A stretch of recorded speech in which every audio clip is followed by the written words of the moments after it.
सर्वांना नमस्कार. सर्वप्रथम प्रजासत्ताक दिनाच्या आपणा सर्वांना मनपूर्वक हार्दिक शुभेच्छा. आज भारतीय प्रजासत्ताक दिनाच्या या शुभ मुहूर्तावर अखंड भारत व्यासपीठ या नावाचं यूट्यूब चॅनल अखंड भारत व्यासपीठामार्फत सुरू होत आहे. मी या चॅनलमध्ये आपणा सर्वांचं मनपूर्वक स्वागत करतो. अखंड भारत व्यासपीठ म्हटल्याबरोबर कदाचित बऱ्याच जणांना प्रश्न पडला असेल की हे अखंड भारत व्यासपीठ नेमकं आहे काय आणि हे अखंड भारत व्यासपीठ नेमकं कशा प्रकारचं काम करतंय, कधी सुरू झालं, कोणी सुरू केलं आणि त्याचा हेतू आणि उद्देश काय आहे. तर त्याच्याबद्दल बोलताना एक प्रसंग मला या ठिकाणी सांगावासा वाटतो. अखंड भारत व्यासपीठाच्या स्थापनेमागची मूळ प्रेरणा काय होती. अखंड भारत व्यासपीठ नावामध्ये त्याचं काम, त्याचा अर्थ हा सामावलेला आहे. आपला जो भारत जो छिन्न विछिन्न झाला, त्याचे काही तुकडे झाले, दुर्दैवानं हा खंडित झालेल्या भारताबद्दल फारशी चर्चा कोणी करताना आढळून येत नाही. 15 ऑगस्ट 1947 रोजी आम्ही स्वातंत्र्य मिळवलं.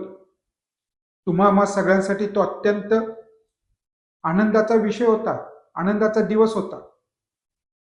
पण त्या आनंदाच्या दिवसाला सुद्धा एक काळी किनार होती. ती किनार होती अशी की आमच्या भारताचे 2 तुकडे झाले.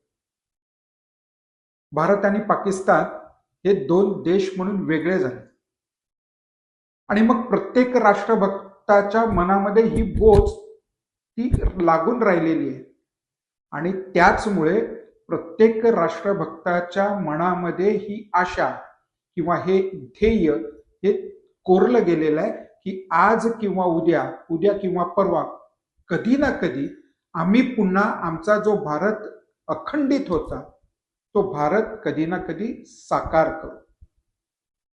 दुर्दैवानं आजच्या पिढीतल्या मुलांना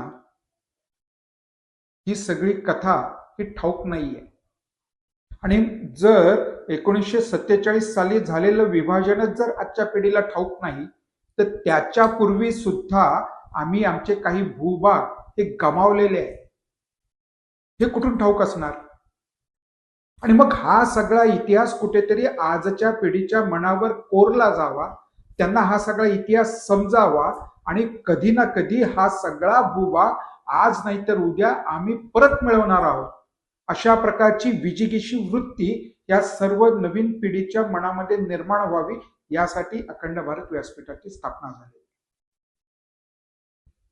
पण ही स्थापना होण्यामागे सुद्धा काही कारण आहेत, काही घटना आहेत, काही प्रसंग आहेत. 1981चा फेब्रुवारी महिना, त्या फेब्रुवारी महिन्यातला पहिला आठवडा मकबूल भट नावाच्या अतिरेक्याने बर्मिंगहॅम मधून आपले तिथले जे राजदूत होते त्या राजदूतांचं अपहरण केलं. त्यांचं नाव होतं रवींद्र म्हात्रे. त्यांचं अपहरण केलं. भारत सरकारकडे त्यांना सोडण्यासाठी खंडणी देखील मागितली. एका बाजूला हा वार्तालाप चालू ठेवला, परंतु 2च दिवसामध्ये रवींद्र म्हात्रेंचं या अपहरणकर्त्यांनी मकबूल भटने हत्या केली. भारताच्या भूमीच्या बाहेर काश्मीरी आतंकवाद्यांनी केलेली ही पहिली हत्या होती, राजनैतिक हत्या होती. स्वाभाविकरित्या त्याचा खूप मोठा गदारोळ उडला. हे रवींद्र म्हात्रे, हुतात्मा रवींद्र म्हात्रे हे आपल्या मुंबई परिसरातल्या विक्रोळीचे रहिवाशी. स्वाभाविकरित्या त्यांचं पार्थिव हे विक्रोळीमध्ये आणलं गेलं. अंतिम संस्कार त्या ठिकाणी झाले. तत्कालीन पंतप्रधान इंदिरा गांधीजी या त्या अंत्यविधीसाठी विक्रोळीमध्ये येऊन गेले. हे सगळे सोपस्कार पूर्ण झाले, परंतु विक्रोळीमधल्या काही तरुणांच्या मनामध्ये मात्र ही खदखद सुरू झाली. अरे किती दिवस त्या काश्मीरसाठी ही आतंकवादी संघटना अशा निष्पापांच्या बळी घेणार आणि किती दिवस हे आपण फक्त बातम्या ऐकत राहायच्या आणि सोडून द्यायच्या. यासाठी जनजागरण केलं पाहिजे, काहीतरी काम केलं पाहिजे, असा विचार विक्रोळीमधल्या काही तरुणांच्या मनामध्ये आला. आणि त्यांनी हा विचार त्यावेळचे मुंबईतले एक प्रमुख कार्यकर्ते, हिंदुत्ववादी चळवळीतले आदरणीय शेषाद्रीजी चारी यांच्यासमोर हा विचार मांडला. ते राष्ट्रीय स्वयंसेवक संघाचे प्रचारक होते आणि त्यांच्या सूचनेवरून विक्रोळीमधल्या तरुणांनी एकत्र येऊन प्रेरणा मित्र मंडळाची स्थापना केली. या प्रेरणा सेवा मंडळाच्या माध्यमातून दरवर्षी 14 ऑगस्ट या दिनी अखंड भारत संकल्प दिवस हा साजरा करावा. कोणातरी महनीय व्यक्तीला बोलवावं, त्यांचं बौद्धिक ठेवावं, लोकांमध्ये जनजागरण करावं, असा विचार पुढे येऊन त्या कार्यक्रमाला सुरुवात झाली. अनेक विचारवंत, अनेक मोठी मंडळी या निमित्तानं विक्रोळीमध्ये आली. त्यांनी आपल्या माध्यमातून, भाषणाच्या माध्यमातून अखंड भारत या विषयावर आपलं मत व्यक्त केलं, लोकांना मार्गदर्शन केलं. हे कार्यक्रम सातत्याने पुढे चालू राहिले. 99-2000च्या आसपास तत्कालीन राष्ट्रीय स्वयंसेवक संघाचे सरकार्यवाह श्रद्धेय सुदर्शनजी हे वक्ता म्हणून त्या कार्यक्रमामध्ये आलेले होते.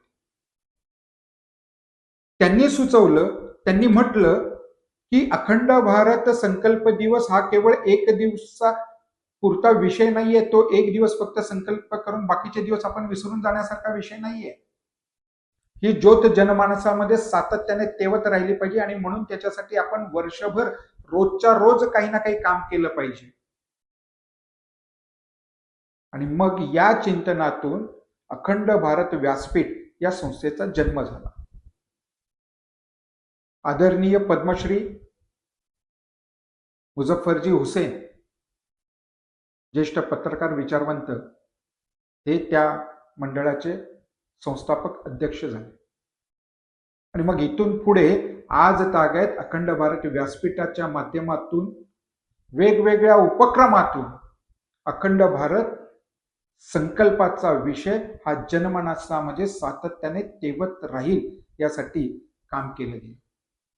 मग विविध शाळांमध्ये जाऊन, महाविद्यालयांमध्ये जाऊन हा विषय मांडणं असेल, अखंड भारत या विषयाच्या अनुषंगाने शाळांमधून वक्तृत्व स्पर्धा असतील, निबंध स्पर्धा असतील, अशा प्रकारच्या वेगवेगळ्या स्पर्धांचं आयोजन असेल. अखंड भारत या विषयामध्ये काम करणाऱ्या कार्यकर्त्यांसाठी घेतली जाणारा अभ्यास वर्ग किंवा कार्यशाळा असेल. 15 ऑगस्ट हा स्वातंत्र्य दिवस आणि 26 जानेवारी हा प्रजासत्ताक दिन या निमित्तानं ठिकठिकाणी भारतमाता पूजनाच्या कार्यक्रमाचं केलं जाणारं आयोजन असेल.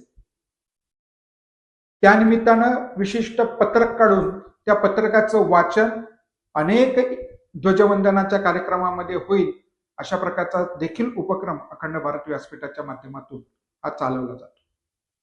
अशा अनेक उपक्रमांच्या माध्यमातून अखंड भारत व्यासपीठ हा अखंडित भारताचा विचार प्रत्येक जनमानसावर कोरण्याचा काम हा मागचे अनेक वर्ष हे करत आलेलो. यावर्षी आपण एक वेगळा विचार केलाय. काळानुरूप लोकांपर्यंत पोहोचण्याचं माध्यम आपल्याला थोडंसं बदलावं लागेल.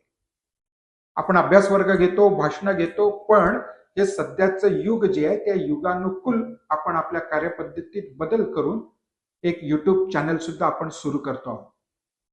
आणि या चॅनलचं नाव असणार आहे अखंड भारत व्यासपीठ. हे चॅनल सुरू करण्यामागचा हेतू काय? तर लोकांपर्यंत तर पोहोचणं आहे, पण त्याचबरोबर आज आपल्या समोर वेगळा प्रश्न सुद्धा उभा टाकलेला आहे. अरे कोणत्या अखंड भारताची आपण कल्पना करतोय? तो उपगणस्थान, म्हणजे ज्याला अफगाणिस्तान असं आज म्हटलं जातं, तिथपासून ते ब्रह्मदेश म्हणजे ज्याला आज म्यानमार म्हटलं जातं तिथपर्यंत पसरलेला हा सगळा अखंड भारत, त्याची आपण कल्पना करतोय, त्याची आपण मांडणी करतोय, त्याची बीज लोकांच्या मनामनात रुजवण्याची आज गरज आहे आणि ते काम आपण करतोय. पण 47 नंतर जो आपल्या ताब्यामध्ये उरलेला जो भारत आहे तो भारत देखील आज अखंड आहे का, हा प्रश्न कुठेतरी मनाला भेडसावत असतो. आणि कशा पद्धतीने या आपल्या भारताला दुभंगण्याचं काम वेगवेगळ्या जिहादी प्रवृत्ती करतायत, हे प्रकर्षानं आज लोकांच्या समोर आणण्याची आवश्यकता आहे. हे जिहादचे प्रकार अनेक वेगवेगळे आहेत. हे जिहादी आक्रमण आमच्या देशावर आजपासून नाही, इसवी सन 712 मध्ये जेव्हा पहिल्यांदा आमच्यावर हल्ला झाला, राजा दाहिरवर हल्ला झाला, तेव्हापासून या जिहादच्या विरोधात भारत झगडतोय. तेव्हाचं आक्रमण वेगळं होतं, हातामध्ये तलवार घेऊन आक्रमण झालेलं होतं. आजचं आक्रमण कदाचित वेगळं असेल, पण आक्रांत्य तेच आहेत, मनोवृत्ती त्यांची तीच आहे, जिहाद सुद्धा तोच आहे, फक्त प्रकार बदललेला आहे. आज लँड जिहाद असेल, लव जिहाद असेल, थुंक जिहाद असेल, वोट जिहाद असेल, आर्थिक जिहाद असेल, हलाल असेल, अशा विभिन्न मार्गाने हिंदू समाजावर या भारताच्या अखंडत्वावर घाला घातला जातोय. नवे नवे भारताच्या सार्वभौमत्वावर आणि भारताच्या संविधानाला धोका निर्माण केला जातो. दारुल इस्लाम, या देशाला दारुल इस्लाम बनवायचं मनामध्ये इप्सित घेऊन ही सारी जिहादी मंडळी या देशामध्ये काम करतायत. येणाऱ्या काळात जर तुमच्या आमच्या समोर संविधान की शरिया हा प्रश्न जर उभा ठाकला नाही तर नवल. जमिनीवर कार्य करणाऱ्या कार्यकर्त्यांकडून जी माहिती मिळते ती अत्यंत धोकादायक आहे, अत्यंत भयावह आहे. काळाची पावलं तुम्हा सगळ्यांना ओळखावी लागतील. उद्या तुमच्या आमच्या भविष्याचा हा प्रश्न आहे, पुढच्या पिढीच्या भविष्याचा हा प्रश्न आहे. आणि म्हणून एकच विषय आपण आपल्या मनामध्ये कोरला पाहिजे की आपल्या देशातलं संविधान, परमपूजनीय महामानव डॉक्टर बाबासाहेब आंबेडकरांनी लिहिलेलं संविधान हे जर टिकून ठेवायचं असेल तर हा धोका तुम्हा सगळ्यांना ओळखावा लागेल. आणि या संविधानाच्या रक्षणासाठी, या शरियाला येऊ घातलेल्या शरियाला विरोध करण्यासाठी तुम्हा प्रत्येकाला भारत मातेच्या संविधानाच्या रक्षणासाठी सैनिक म्हणून उतरावं लागेल मैदानात. ही ती वैचारिक लढाई आहे. ती वैचारिक लढाई आपल्याला विचाराने लढावी लागेल आणि त्या वैचारिक लढाईचं अग्रक्रमाने या रणांगणामध्ये उतरण्यासाठी अखंड भारत व्यासपीठाचे सगळे कार्यकर्ते तयार आहेत. आणि त्या वैचारिक लढाईमध्ये एक शस्त्र म्हणून आज हे अखंड भारत व्यासपीठ नावाचं युट्यूब चॅनल आपण लोकांप्रत या भारत मातेला आपण आज अर्पण करतो आहोत. धन्यवाद. वंदे मातरम. भारत माता की जय.